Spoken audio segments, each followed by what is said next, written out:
this was a spot where there's a lot of spots Abraham had been around. Right. So we're walking around and we get to this well that's dug out. And so as we're kind of walking past it, it's not the main attraction, right? He's like, oh yeah, Abraham dug that well. And kind of keeps walking. We're like, hold it. Wait Abraham? a second. Yeah. Dug that well? Yeah. Okay. And so we keep walking. So Wait, you're I growing need up. to do a selfie. Yeah. If you're like me, you have a heart for missions and may have already done some missions work yourself. But you also see some huge issues in the way missions are being done. Like, why are we still sending out monthly newsletters in a digital age when technology allows for instant updates in the palm of your hand?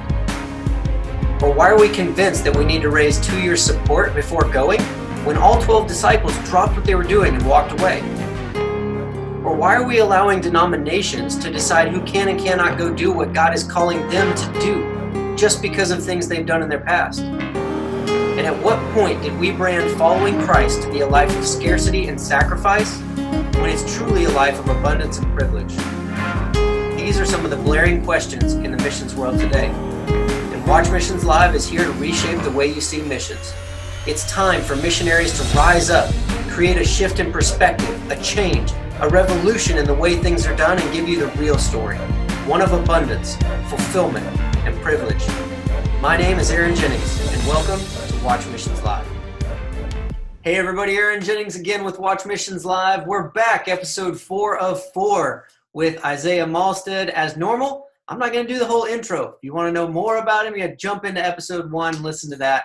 But we're talking about Israel. We went from Romania at 15, Guatemala 16, Ukraine at age 17, and now we're jumping to Israel. Say hi, Isaiah, and tell us a little bit about Israel. Hey guys, thanks for tuning back in. So Israel was a trip I took last spring. So it would have been spring of 2018. It was a trip I wanted to take for a long time. I had heard people who had been to Israel and talked about how much more real it made the Bible seem, which sounded cool, but I wanted to go, but didn't really know the impact it would have. Never really had an opportunity. And so just kind of, waited and just, did other trips. And, during that time I had done, I think I went to Romania a couple more times in between there, between that first Ukraine trip and when I went to Israel. And so opportunity came up, some folks who had gone to church with years back, reconnected with them, was at a Bible study with one of their sons who was a little bit older than me. And he had been part of a ministry in Israel. He'd been on an internship for, I think, 6 months or something. And so we got to talking. He was showing pictures, sharing stories, and it ignited the fire in me to be, I don't care how much it costs. I don't care, what I need to reschedule. I'm going as soon as I can. And so I think that was maybe November or December of 2017. And then 2018, spring of 2018 rolled around. And that's when I went, beginning of February. So this one, I knew a person who had been there and he was going to be going back. But once again, it wasn't my church that was, going. It was ministry I'd never been a part of before. And it was going over there for 3 weeks again.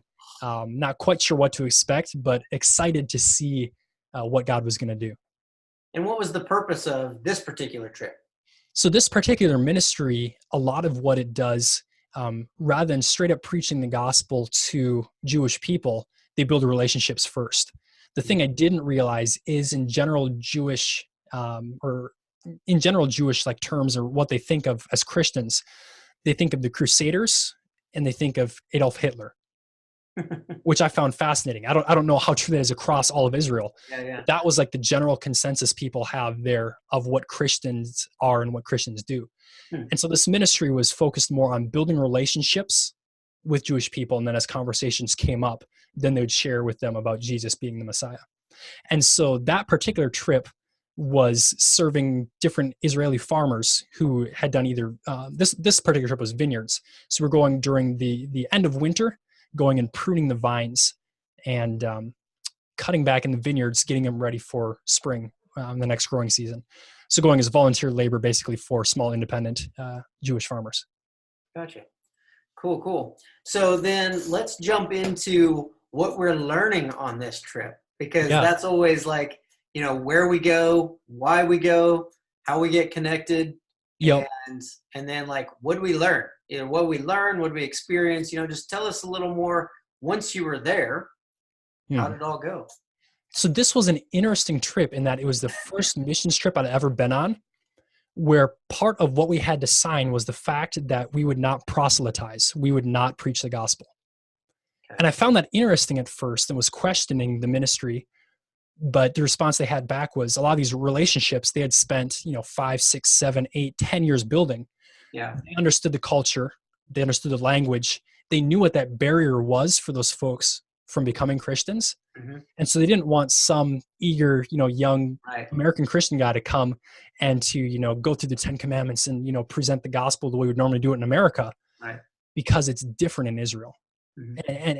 And me, I'm not saying those things don't work, but with that ministry, that's what they requested.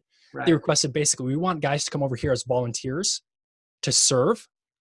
And we want to ask you to trust us to know when to present the gospel. Right. And so when I heard that, I was like, okay, I can go with that. Right. They're the ones on the ground. They know the culture. The culture's huge. Yeah. It doesn't matter where in the world you are. If you're not respecting that culture and the way they do things, you're not going to have any say in anything they believe. Yeah. Yep. So signed that, got there, landed. It was, probably midnight when I got there. So it was all dark. But we were out in what's called the settlements. So it's the territory where, there's both Israeli and Arab towns. It's kind of no man's land. As much ground as you can claim is kind of yours. Very politically interesting ground is where a lot of the work we were doing was. Mm-hmm. So I show up there. We start going these vineyards, start pruning. And it was interesting, from the very first day, the first devotion I had the first morning was where they started talking about the concept of the vines. And when Christ comes and he was talking about that parable, the parable of the vine, about him being the vine where the branch is, his father's the husbandman. And so they explained that and said, as we go out and we start doing this, just watch it come alive.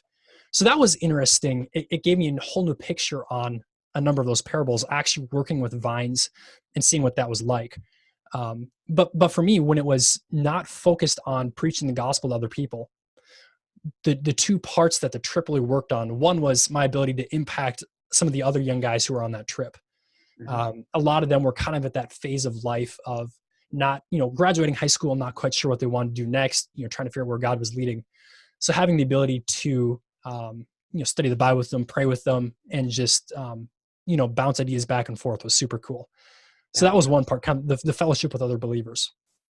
The other really cool part was just like I'd expected, but so much more than I'd expected, how real stories of the Bible became. I think it was our second day there, we went on a trip and started touring. And so we had a tour guide and they were showing it. This was a spot where there was a lot of spots Abraham had been around. Right. So we're walking around and we get to this well that's dug out. And so as we're kind of walking past it, it's not the main attraction, right? He's like, oh yeah, Abraham dug that well. And kind of keeps walking. We're like, hold it. Wait Abraham? a second. Yeah. Dug that well? Yeah. Okay. And so we keep walking. So wait, I need to do a selfie. Yeah. Yeah. But it was crazy because, here in America, 200 years is old, right? Yeah. But you're walking there and this is stuff that happened, 4,000, 3,000, whatever years ago. And it just puts a whole different perspective on history and time and God's working throughout it. Yeah. So through that, we, so a lot of our time was split between working in the vineyards, serving the farmers, and then going on trips and getting to tour different historical and biblical sites. Awesome. That's what I was going to ask, because there's a lot of people, myself included, on the very first, it wasn't my first trip, but when God told us to sell everything and move to Thailand, I'm a talker. Mm-hmm. Obviously, people have always said I talk too much. That's why now I have a podcast. But I'm a talker. Mm-hmm. And we sold our houses, quit our jobs, went into full-time missions work, and God put us in Thailand. And then we parted ways from the person that we were there to help, who we thought we were there to help, and he was the only English speaker. Now I was in a country where I couldn't speak, and I'm a talker. I'm like, God, I just sold everything to go tell people about you, and now I can't tell anybody anything. Yeah. And so naturally, God put me there to work on me more than to work on everybody else from the way that I thought. And so when you said you landed there and they were like, okay, you're not going to tell anybody about Jesus. I'm like, what's going through your mind at that point? Is it like, oh, now I got to deal with this inner demon of, I came here to proselytize. No, I can't. And so I was curious, basically that's what usually ends up is we dig into Yeah. ourselves and we dig into our team Yep. because don't forget that when you're going on mission trips, a lot of people, especially if it's a short-term mission trip, a lot of the people on that trip are looking for something. Mm-hmm. And you're going to have some people that are real deep rooted, been in it forever. And you're going to have some people that are like on the edge of killing themselves. Mm-hmm. And this mission trip was last ditch effort type of a Yep. thing, Yep. And so like you said, you had a chance to talk to those guys on your team Yep. and it deepened those relationships. And I'm sure that deepened you a lot, like you said, Yeah. watching the stories come alive through actually being there. Yeah. So I just want to take a second and like let people think about that. Yeah. Like, everybody always And thinks that was they a want to help somebody else. Yeah, and that was actually a huge thing I took away from that trip that I've done on every single trip since. Was at the end of the trip, before you'd go home, they did what they called affirmations. Mhm. So they get everybody's to circle up, and one person at a time, excuse me, one person at a time, you would go around and everybody would say something that they saw in that person during the time, and something they appreciated about them, and something that they saw God had given them, whether it's a gift or talent or something that they saw, and just reinforcing that. Because oftentimes all we hear about is the bad stuff we do, right? The things we do Oh, wrong. yeah. Mm-hmm. And so after you spent, 3 weeks with someone, you got to know them fairly well, enough at least to see their strengths. Right. And that was such a super cool experience. It sounds simple on the surface, and it seems kind of awkward when you do it at first. But seeing grown men reduced to tears as people were explaining to them how they saw God was using them to impact other people was huge. So every trip I've been on since then, I've tried to be intentional, seeing if I can see things I appreciate about people, how God is working with them, and then just writing them a note at the end and giving each person I was on the trip with a note, just talking about the things I appreciated about them. So like you were saying, working on the team, being a huge part of it. Sometimes when you can't present the gospel, it was huge. Yeah. Always huge. Oh yeah. Like it's that whole keep your eyes and ears open, Mm-hmm. flexible, and allow God to lead, and just take this same stuff and apply it to your life right where you're at. This doesn't Mm-hmm. have to be mission trip stuff, because Yeah. that was literally, hey, I can't tell anybody about Christ right now. And there's a lot of people that think that at their jobs Mm-hmm. or in their families. It's Mm-hmm. like, okay, so you can't talk to anybody right now. What did you do? It's like you kept your eyes open to people on your team and yourself, and you deepened your relationship with Christ during that time when you were told not to tell people about Jesus. Yeah. There's still so much awesome stuff that come out of it. Yeah. So and here's one thing I'll add there too, do it. if you don't mind. So So every trip did it somewhat as far as helping me grow as a person. And if you listen back to the other episodes, I touch a little bit on that. But Israel to me was the one that helped me grow the most, forced me to grow the most in my beliefs and in knowing why I believed what I believed. When I went there, I went with a ministry that I knew disagreed on some pretty major doctrines from where I stood. Right. And, I talked with my parents, to get some advice before I went. I was like, okay, I can't preach the gospel while I'm there.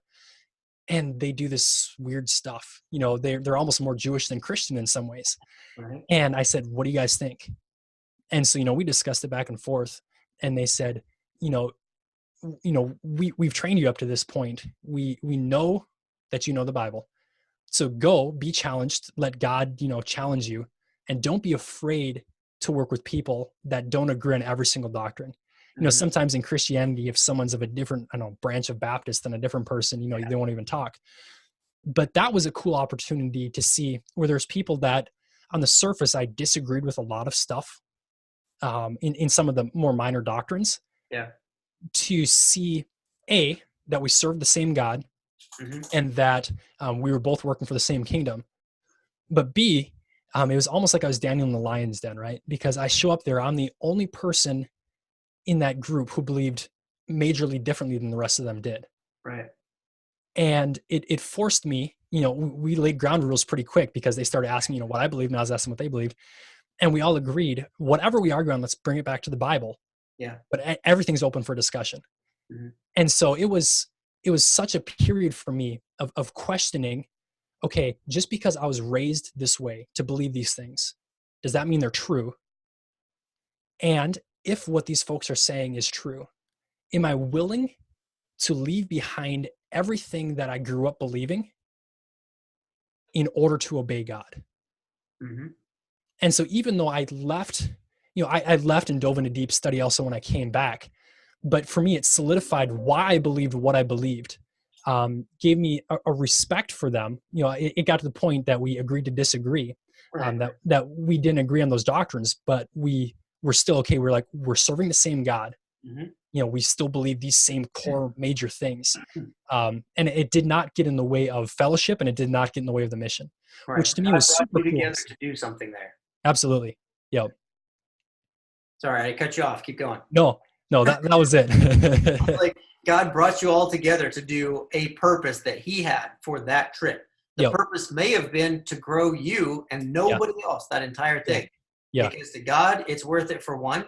Mm-hmm. And, and just kind of the way you talked there, I appreciate the way you presented everything, because you know a little bit more in depth than some of the others. We're still teaching people on what Watch Missions Live is and what this Mm-hmm. podcast is about. This is not a place where we're going to argue doctrine. Mm-hmm. We're not raising money. We're not trying to get anything from anyone. We're sharing God's stories and talking about how God's moving today all around the world, and we're bringing it to you. Mm-hmm. And so that's a big thing that he was just talking about, because lots of people, we've witnessed it ourselves. We've had disagreements with people, and a lot of people never actually run into that because they just go to their church their whole life. They know what they've been taught. They know what they believe, and they stick it out. And like you said, in America, we argue a lot. Mm-hmm. And, that's kind of all over. But if you learn to just be open to what God's telling you at that time, and that God's not always going to use who you think he should, that believes what you think they should, but he still has a purpose, and that's what's important. And he's using whoever he wants. It is open to whatever he wants to do.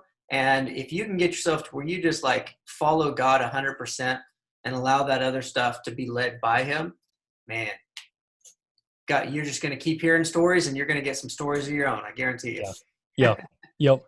So that's awesome. Do you have a God story, a Godcidence from this?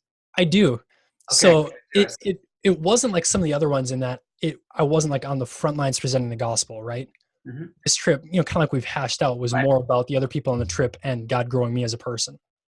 For me, the coolest part of the whole trip was getting to go to the Temple Mount, because there's so much of God's story that happened right around that area, right in Jerusalem. Oh yeah, it'd be an awesome place to go. And so it's crazy, so I was standing on top of the Temple Mount. We were given a very brief time up there. It's under Arab control, so they kind of control when you can and can't go. Right. So up on top, looking across the valley over the Mountain of Olives. And there's just something about standing there and realizing that, what you read about at the end of the book, in Revelation, when Christ comes back, he's touching down, I'm sitting there, I'm thinking, when Christ comes back, he's touching down right there. That mountain I'm looking at right now is going to split open. Jesus is going to walk across this valley and in this gate right next to where I'm standing right now. He's going to be right here. This is where it's all going down. And it is so crazy how real it becomes when you can look and you can see it. And all the other, everything else adding up to that point, going and seeing where Abraham was and seeing all these different spots, culminating in that point of standing on top and realizing once again how real the Bible is, how real God's stories are. When we just sit over here and read in our book and we're in our culture that we're used to, it's one thing. But when you're able to put a place to the name, and you're able to see the stones, you're able to, feel the air, you're able to, pick up the dust and, drop it and, smell the smells and hear all the sounds. Mm-hmm. It is crazy how real it becomes. And, every time I think back to it, it almost brings me back to tears, realizing how real it is. And to me, that gave me a greater sense of purpose, realizing when I go and present the gospel, this isn't just something to make people's lives better, which I already knew, right? Right. Yeah. But it came down here and I realized we are ambassadors for a king who's returning. He's coming and, realizing he's coming back right here and he's going to rule and reign from right here, and realizing the great privilege, but at the same time, the responsibility we have in whatever vocation of life we're in, or wherever God calls us, whatever doors he opens, to be stewards of the time, the resources, the relationships, the gifts and talents he's given us, to not, and the biggest thing I walked away from there was to not waste my time and to not belittle what God was doing. Sometimes for me, it was easy to put God in this cute little box and, this is theology and then this is real life. But just make that connection. If he's a real God who's coming back to a real place, he's going to split a real mountain, walk through a real gate, and rule from a real city. Right. It just opened things up for me. Yeah. Absolutely awesome. It sounds like a place that we all need to get to. Yeah. Yeah. I've heard nothing but good things from everybody who's been to Israel. Yep. It's such a faith deepening trip. It is. Everybody I've ever talked to. It is. Yeah. It is on our list as well. Yep. Anybody else, I would suggest you put it on your list. Absolutely. Well, hey, Isaiah, it has been fun, man. Getting 4 episodes, 4 different trips all knocked out with you. We've had a good time talking God stories and hearing about everything you've done. Do you have anything else you want to give the people while you're here? If I could just say one last thing, it would be, if you've never been on a missions trip, first I would say do it. Pick something, because going to someone else's culture, hearing a different language and seeing God work around the world is huge. This podcast is an awesome first start, hearing how God is working, but nothing compares to seeing him working in person. So I would say, first, find a missions trip somewhere and do it. But second, don't worry about it being perfect. Just move forward, right? Maybe you got friends who've been on a mission trip. Maybe a missionary somewhere. It doesn't have to be like some official itinerary that they have that once a year they have a trip. Reach out to a missionary and say, hey, I'd love to come visit you and just help support what you're doing. I've never been to another country or I've been before, but I'd love to see what you're doing. Love to help on any way I can. Maybe it's, folks around you that have been. So whatever it is, I would strongly encourage, and I think you'll be super blessed by it, finding an opportunity to go on a missions trip. Absolutely.